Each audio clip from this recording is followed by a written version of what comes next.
Hello and welcome you all to let's crack it with Abhishek Gupta. तो ये है daily current affairs 20 अप्रैल के लिए। बहुत बहुत ज़्यादा इंपॉर्टेंट डेली करंट अफेयर्स हैं, आप इनको डेली देखते जाइएगा। अगर आपको इनमें से जो भी चीज़ें इंपॉर्टेंट लगती हैं, आप चाहें तो उनके नोट्स बना सकते हैं, चाहे तो आप ये डायरेक्ट पीडीएफ ले सकते हैं, जिससे कि आपके नोट्स बनाने में जो आपको टाइम लगता है वो आपका सेव हो जाए। गाइस, जानना चाहूँगा कि अगर आप let's crack it with Abhishek Gupta का आपने यूट्यूब चैनल सब्सक्राइब नहीं किया है तो उसको जरूर सब्सक्राइब कर लीजिएगा। साथ साथ let's crack it with Abhishek Gupta का फ्री टेलीग्राम चैनल भी है, तो इसको जरूर ज्वाइन कर लेना। इसको ज्वाइन करना बहुत बहुत ज़्यादा ज़रूरी है। जो भी स्टूडेंट्स प्रिपरेशन कर रहे हैं, चाहे वो यूपीएससी की प्रिपरेशन कर रहे हो, जो 3 जून को एग्जाम होने वाला हो, यूके पीएससी के लोअर पीसीएस मेंस है, अपर पीसीएस मेंस है, आरओ एडवोकेट जनरल का मेंस है, अब जितने भी एग्जाम्स के मेंस हैं उन सब के लिए बहुत ज़्यादा इंपॉर्टेंट है। यूपी पीसीएस का होने वाला है 12 जून को, और यूके ट्रिपल एससी के जो भी एग्जाम्स हैं उन सभी के लिए बहुत बहुत ज़्यादा इंपॉर्टेंट ये वीडियोज़ हैं, डेली करंट अफेयर्स हैं। तो आप बहुत मेहनत करके इनको बनाया जाता है, तो मैं आपसे कहूँगा कि आप इनको डेली देखा करिए। एक भी दिन ऐसा ना हो जिस दिन आपके करंट अफेयर्स छूट जाए, यानी डेली बेसिस पर अगर आप करंट अफेयर्स कवर करते रहेंगे तो आपका एक भी सवाल नहीं छूटेगा, सारे के सारे क्वेश्चंस आप करके आएंगे। गाइस, अगर आप लोअर पीसीएस मेंस की प्रिपरेशन कर रहे हैं, एफआरओ मेंस की प्रिपरेशन कर रहे हैं, तो आप मुझे 7665804421 पर कॉल या मैसेज कर सकते हैं। अगर आपको फुल प्रिपरेशन बैच ज्वाइन करना है, यानी कि बहुत अच्छे से प्रिपरेशन करनी है, जिसमें आपको सारा कंटेंट मिले, डेली आंसर राइटिंग प्रैक्टिस हो, ऐसे कैसे लिखना है, लेटर कैसे लिखना है, अगर आपको इन सब चीज़ों की प्रैक्टिस करनी है तो आप मुझे 7665804421 पर कॉल या मैसेज कर सकते हैं। तो स्टार्ट करते हैं GS1 से। अगर हम स्टार्ट करें तो जो न्यूज़ आती है पहली वो ये आती है कि जो श्री जी किशन रेड्डी हैं उन्होंने लॉन्च किया है एक उत्सव पोर्टल। तो इंपॉर्टेंट बात यह है कि एक उत्सव पोर्टल लॉन्च किया गया है। अमृत समागम कॉन्फ्रेंस जब शुरुआत हुई तो उस पर, तो उत्सव पोर्टल का एम क्या है, यानी किस लिए बनाया गया, उसका उद्देश्य क्या है। तो उसका उद्देश्य है कि to showcase all the events, festivals and live darshan across India, यानी कि जितने भी इवेंट्स होते हैं, ठीक है, त्यौहार होते हैं, लाइव दर्शन होते हैं मंदिरों के, उन सबको लाइव दिखाया जाए भारत में, पूरे भारत में, to promote different regions of the country as popular tourist destinations worldwide, यानी कि पूरी दुनिया में, विश्व में ये दिखाने के लिए कि भारत में कितना अच्छा टूरिज्म है या भारत का कल्चर कितना अच्छा है, उसको पूरी दुनिया के लेवल पे ले जाने के लिए ये किया जा रहा है। यूनियन मिनिस्टर जो है टूरिज्म के, कल्चर के और department of north east region के, जी किशन रेड्डी, इन्होंने इनाग्रेशन किया 2 दिन की कॉन्फ्रेंस का, जिसका नाम था अमृत समागम, और इस पे इन्होंने लॉन्च किया उत्सव पोर्टल। तो जो उत्सव पोर्टल की वेबसाइट है, ये एक डिजिटल इनिशिएटिव है जो लॉन्च किया गया है मिनिस्ट्री ऑफ टूरिज्म के द्वारा। इंपॉर्टेंट बात क्या है कि उत्सव portal website digital initiative launch by the ministry of tourism. तो ये सवाल एग्जाम में पूछा सकता है कि किस मिनिस्ट्री ने इसको लॉन्च किया, तो मिनिस्ट्री ऑफ टूरिज्म ने इसको लॉन्च किया।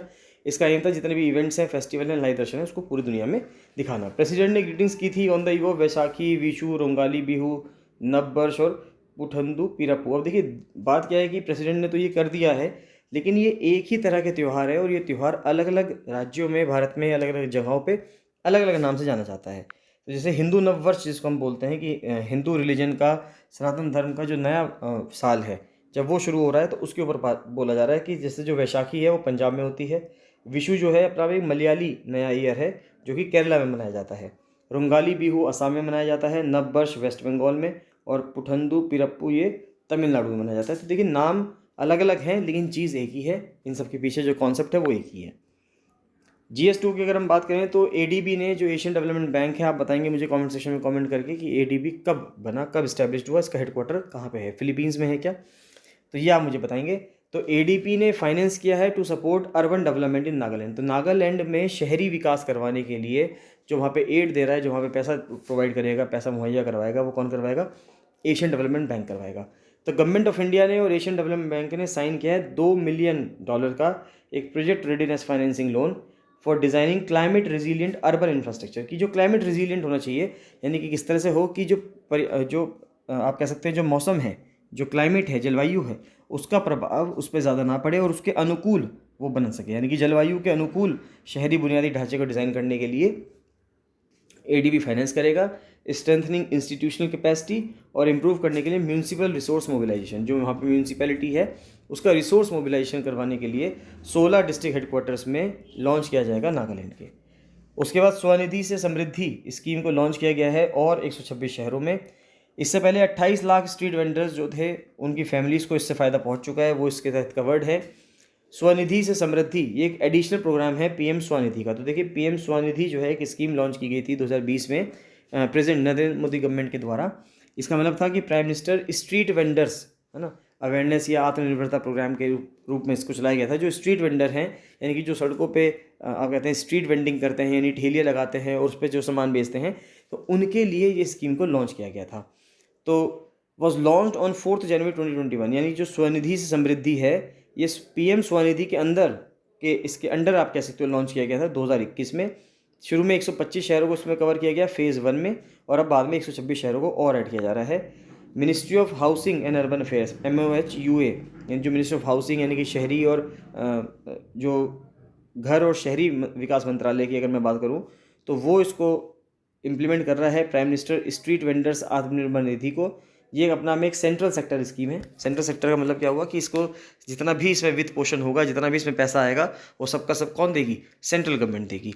तो इसको लॉन्च किया गया था 1 जून 2020 को। ये इंपॉर्टेंट चीज़ है। स्कीम का एम है to provide an affordable working capital loan. अब देखिए कि वर्किंग कैपिटल का लोन मिल जाए, यानी कि जो स्ट्रीट वेंडर्स थे, जैसे 2020 में कोरोना का टाइम था कि उस टाइम पे बहुत ज़्यादा प्रॉब्लम्स आ गई थी कोरोना आने के बाद, तो वहाँ पे स्ट्रीट वेंडर्स को कुछ पैसे दिए जा रहे थे जिससे कि लोन के रूप में, जिससे कि वे क्या कर सकते थे, वे अपना काम कर सकते थे, अपनी जो रोजी रोटी थी उसको चला सकते थे।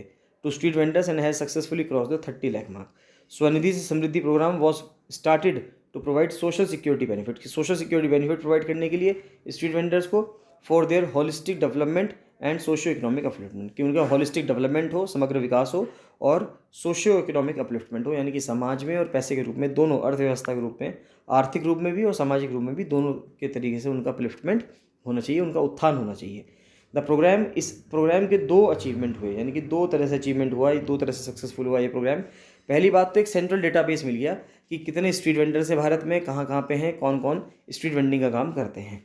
यानी एक तो सेंट्रल डेटाबेस मिल गया स्ट्रीट वेंडर्स का। And their families is created on various socio economic indicators. तो अलग अलग सोशियो इकोनॉमिक इंडिकेटर्स अगर मैं देखूँ, समाज और आर्थिक रूप से देखूँ, तो इनके इंडिकेटर्स के रूप में एक क्या बन गया है, एक सेंट्रल डेटाबेस बन गया है स्ट्रीट वेंडर्स का। और दूसरा फ़ायदा क्या हुआ है कि part of its kind inter ministerial convergence programme है, यानी कि अलग अलग मिनिस्ट्री जो हैं, अलग अलग मंत्रालय जो हैं, वो काम कर रहे हैं। Is establish between various central ministries to extend safety net of welfare schemes to street vendor households. तो अगर इस प्रोग्राम के अंदर देखा जाए तो सोशियो इकोनॉमिक प्रोफाइलिंग हुई है PM स्वनिधि बेनिफिशरीज की, and their families is conducted to assess their eligibility for 8 government of India's welfare schemes. तो देखिए जो PM स्वनिधि स्कीम के तहत जो लोग आ रहे हैं उनको 8 स्कीम्स का फ़ायदा मिलेगा।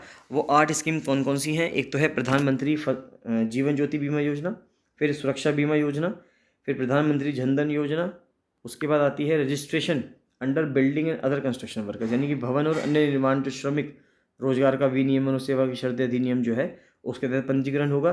श्रम योगी मानधन योजना होगा। फिर नेशनल फूड सिक्योरिटी एक्ट होगा जिसके तहत 1 नेशन 1 राशन कार्ड स्कीम चलाई जा रही है। जननी सुरक्षा योजना होगा, मातृवंदना योजना होगा। तो ये 8 स्कीम्स हैं जिनके तहत उसको फ़ायदा मिलेगा। और जो क्वालिटी काउंसिल ऑफ इंडिया है वो इस प्रोग्राम को इम्प्लीमेंट कर रही है ना, पूरे प्रोग्राम को इम्प्लीमेंट कर रही है कौन? Quality council of India. Next आता है कि NIESBUD यानी कि जो नेशनल इंस्टीट्यूट है उसने एक MOU साइन किया है सेंट्रल यूनिवर्सिटी साथ झारखंड की रांची में कि jointly promote entrepreneurship and education institutions की, एंटरप्रेन्योरशिप को बढ़ावा देने के लिए एजुकेशनल इंस्टीट्यूशंस में।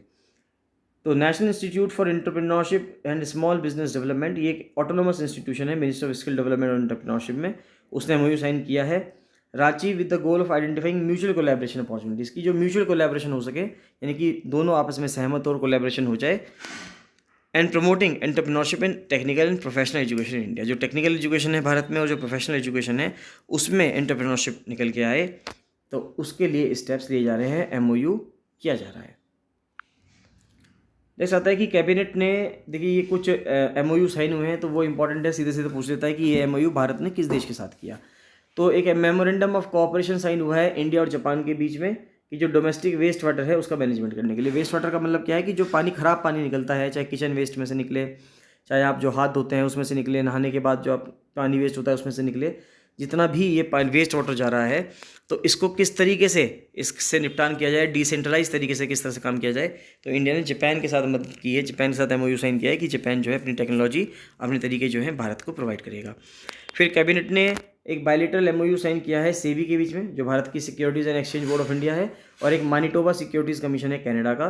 तो ये इंपॉर्टेंट चीज़ है कि भारत में सेबी और बाहर में कनाडा के बीच में ट्रांजैक्शन के लिए एक MOU साइन हुआ है। नेक्स्ट आता है कि कैबिनेट ने अप्रूव किया है continuation of revamped centrally sponsored scheme of राष्ट्रीय ग्राम स्वराज अभियान। तो कैबिनेट ने जो सेंट्रली स्पॉन्सर्ड स्कीम है राष्ट्रीय ग्राम स्वराज अभियान, उसको 1 अप्रैल 2022 से बढ़ा के 31 मार्च 2026 तक के लिए बढ़ा दिया गया है। तो उस टाइम पे जो फाइनेंस मिनिस्टर थे 2016-17 में, उन्होंने अनाउंस किया था राष्ट्रीय ग्राम स्वराज अभियान, किस चीज़ के लिए कि गवर्नेंस कैपेबिलिटीज़ को बढ़ावा दिया जा सके पंचायती राज इंस्टीट्यूशंस में, जिससे कि सस्टेनेबल डेवलपमेंट गोल्स की तरफ हम उठ के काम कर सकें।